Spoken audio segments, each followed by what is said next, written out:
ప్రియమైన చిన్ననాటి స్నేహితులకు నమస్కారం. మనకు అమ్మా నాన్నలను నిర్ణయించేది ఆ భగవంతుడు, బంధువులను చూపించేది తల్లిదండ్రులు. కానీ నీకు నువ్వుగా, నీకు తోడుగా, నీకు ఇష్టంగా ఎంచుకునేది నీ స్నేహితులని.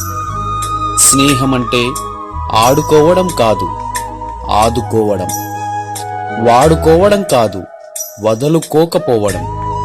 స్నేహం విలువ తెలిసిన వారు ఎప్పుడూ దూరం చేసుకోరు, తెలియని వారు ఎప్పటికీ అర్థం చేసుకోరు. మన చిన్ననాటి స్నేహితుల గొప్పతనాన్ని తెలపాలని, మనమందరం కలవాలని ఈ వీడియో చేశాము. ఇందులో కనిపించే రాజు, లింగం కథ కాదు, ఇది మన అందరి మనసు. ఈ ఇద్దరిలో మన స్నేహితులను చూసుకుందాం. మన చిన్ననాటి స్నేహితులను గుర్తు చేసుకుంటూ ఈ చిన్న మా ప్రయత్నాన్ని గౌరవిద్దాం.